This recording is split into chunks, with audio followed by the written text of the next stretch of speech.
কোরআন হাদিসে নাই। আমি আমার মায়ের সঙ্গে জান্নাতে থাকবো এরকম কথা কোথাও নাই। আমি আমার ভাই বোনের সঙ্গে জান্নাতে থাকবো এরকম কথা কোথাও নাই।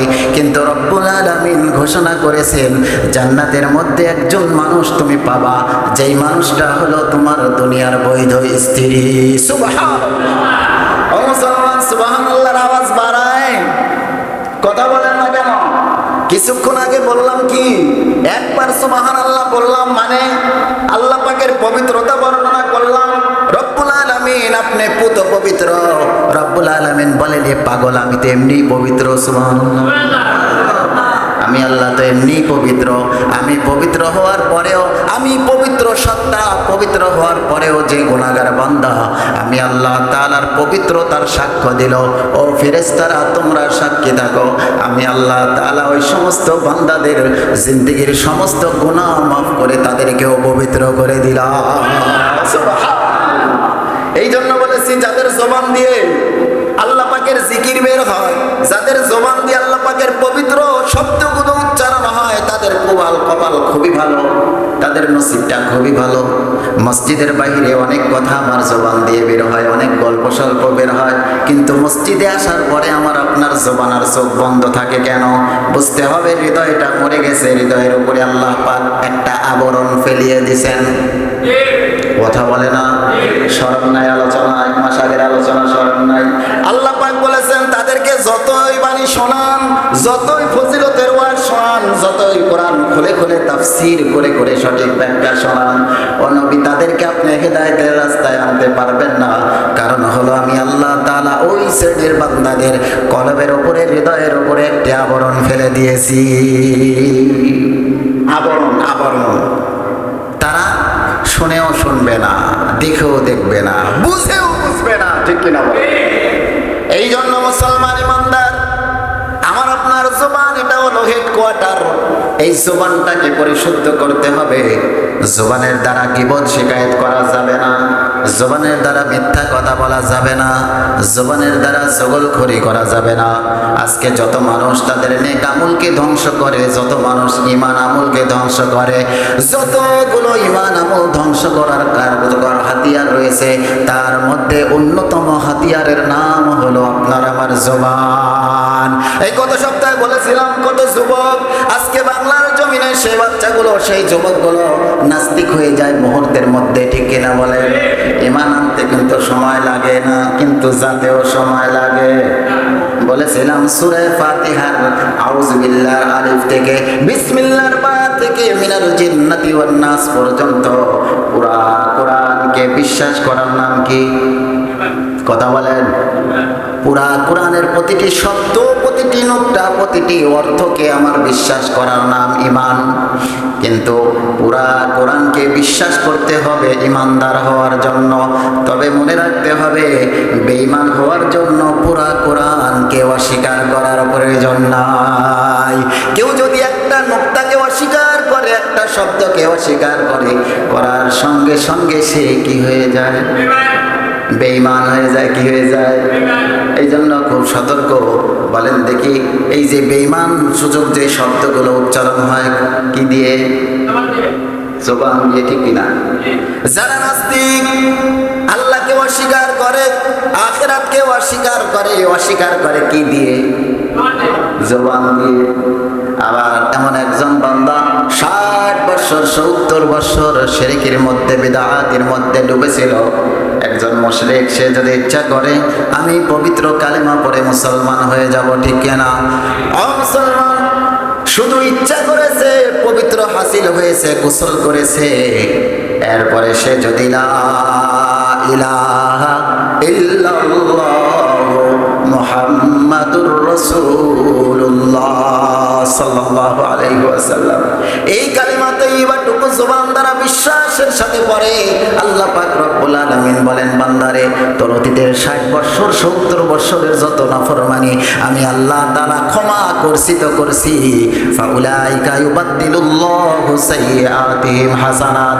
আরে বোকা, 60 বছর 70 বছরে শিরক করেছিস, বিদআত করেছিস, আমি আল্লাহর নাফরমানিতে তুই ডুবেছিলি, আমি আল্লাহ ওয়াদা করলাম আজকে আমার এই পবিত্র কালেমা, সামান্য একটু কালেমা, কয়েক সেকেন্ড মাত্র পড়তে সময় লাগে, এই কালেমা সঙ্গে আমি আল্লাহ তাআলা ওয়াদা করলাম তোর 60 বছর 70 বছরের সমস্ত গুনাহগুলোকে আমি আল্লাহ তাআলা পরিবর্তন করে নেকি দ্বারা পরিপূর্ণ করে দিলাম। সুবহানাল্লাহ। শুধুমাত্র একটা কালিমা, ঠিক কিনা? এই জুবান দ্বারা একটা কালিমা উচ্চারণের দ্বারা যদি আমার 60 বছরের গুনাহগুলো নেকি দ্বারা পরিবর্তন হয়ে যায়, মজার ব্যাপার কিনা? এই কথা বলেন না? বলেন তো এই কালিমা পড়া কার কাজ? হাতের কাজ না জবানের কাজ? এরপরেও যদি বুঝতে বাকি থাকে আমার আপনার জবানকে আল্লাহ পাক রব্বুল আলামিন কত বড় গুরুত্বপূর্ণ নিয়ামত হিসাবে দান করেছেন, তাহলে বুঝতে হবে আমার আপনার কপাল পরা ছাড়া আর কিচ্ছু না।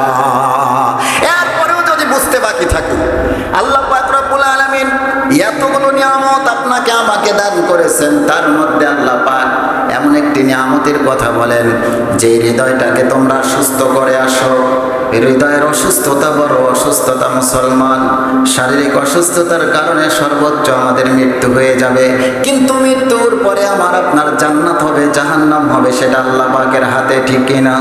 কিন্তু আমার আপনার হৃদয়টা যদি অসুস্থ হয়ে যায়, হৃদয়ে যদি বড় কোনো রোগাক্রান্ত হয়ে যায়, আল্লাহ পাক বলেন ওই অসুস্থ হৃদয় নিয়ে কখনো আমি আল্লাহর আদালত থেকে মুক্তি পাওয়া সম্ভব না। এই রোগাক্রান্ত হৃদয়কে সুস্থ করেন, সুস্থ করতে হবে। কথা বলেন না? যারা বলে না তাদের প্রয়োজন নাই, তারা আজও মিথ্যা কথা বলবে, মসজিদ থেকে বেরে গালিগালাজ করবে, মনে হচ্ছে তাই। কথা বলেন না? জবানের হেফাজত করার দরকার আছে। কথা বলেন না? আছে। জবানের হেফাজত করব যত কাজের মাধ্যমে, তার মধ্যে অন্যতম কাজ হলো মিথ্যা ছেড়ে দাও। মিথ্যা মিথ্যা মিথ্যা, এত পরিমাণ মিথ্যা। বাবা ছেলের সঙ্গে মিথ্যা কথা বলে, ছেলে বাবার সঙ্গে মিথ্যা কথা বলে। ছেলে বলবে না কেন?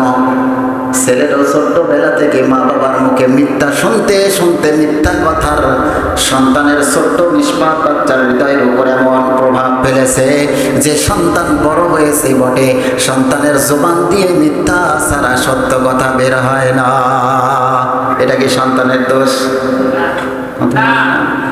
কুল্লু মাউলুদিন ইউলাদু আলাল ফিতরা। আল্লাহর রাসূল বলেন যত সন্তান দুনিয়াতে জন্মগ্রহণ করে, হিন্দুর ঘরে হোক, খ্রিস্টানের ঘরে হোক, বৌদ্ধর ঘরে হোক, মুসলিমের ঘরে হোক, যার ঘরে ভূমিষ্ঠ হোক না কেন, প্রতিটি মানবকে আমি আল্লাহ তাআলা ইসলাম গ্রহণ করে ইসলামে চলার মতো যোগ্যতা দিয়েই দুনিয়াতে প্রেরণ করি। কোন সন্তান বাবা মার কারণে ইহুদি হয়, কোন সন্তান বাবা মার কারণে নাসারা হয়, কোন সন্তান মা বাবার কারণে মুশরিক হয়ে যায়, আর কোন সন্তান পিতা মাতার ওসিলায় ঈমানদার হয়ে যায়। সুবহানাল্লাহ। আমার আপনার সন্তান ভবিষ্যতে কি হবে, এটা আপনাকে যদি আমি প্রশ্ন করি আপনি নিজেই বলে দিতে পারবেন যে সন্তান কি হবে। কথা বলেন না? আল্লাহর রাসূলের অনুসারী হবে নাকি আমেরিকার বারেক ওবামার অনুসারী হবে, আপনি নিজেই বলে দিতে পারবেন। কোনো ব্যাপার না, আপনাকে প্রশ্ন করব, আমি আমার থিওরিতে প্রশ্ন করব, আপনি উত্তরগুলো দিবেন, আপনাকে আমি বোঝাই দেব আপনার সন্তান ভবিষ্যতে কি হবে। আমি তো বলি আমার সন্তান আমার ভবিষ্যৎ প্রজন্ম, আমার ভবিষ্যৎ প্রজন্মকে আমি ধ্বংস করে দিচ্ছি। কিসের মাধ্যমে? মিথ্যাচারের মাধ্যমে। আমার সন্তানকে মিথ্যাচার শিক্ষা দিচ্ছি। এমনকি সব চাইতে বড় ক্ষতির কারণ হলো যারা মিথ্যাচারী করে, যেই সন্তানগুলো, যেই যুবকগুলো মিথ্যাচারের সাথে সম্পৃক্ত, অবৈধ কাজের সাথে সম্পৃক্ত, আমার সন্তানকে ওই সমস্ত অবৈধ সন্তান থেকে দূরে রাখতে পারি না। কথা বলেন ঠিক কিনা? এই জন্য সাহাবাতে সালেহতুরা সালেহগুনা সৎ সঙ্গে সহবাসার সঙ্গে একজন ব্যক্তি কিন্তু ভালো হয়ে যায়, সৎ হয়ে যায়। অসৎ সঙ্গে কিন্তু সর্বনাশ হয়ে যায়। সর্বনাশটা কি? সর্বনাশটা হলো সঙ্গত কারণে সেই সন্তান ধ্বংস হয়ে যায়, তার জীবন ধ্বংস হয়ে যায়। সে যখন মিথ্যাচার শুরু করে দেয়, সমাজের মধ্যে মিথ্যাচারের কারণে সমাজের যে একটা ভারসাম্য নষ্ট হয়ে যায়, সমাজের একটা পরিবেশ সুষ্ঠুতা সেটা ধ্বংস হয়ে যায়, ধ্বংস হয়ে যায়। এখন চিন্তা করে দেখেন, প্রায় পরিবারে কিন্তু পিতা এবং সন্তানের মাঝে কোনো ভালোবাসা আন্তরিকতা, কথা বলেন না? অধিকাংশ যুবক বলতে পারবে আমার বাবার সাথে আমার বনে না। কেন বনে না? কয় বাবা আমাকে বুঝতে চায় না।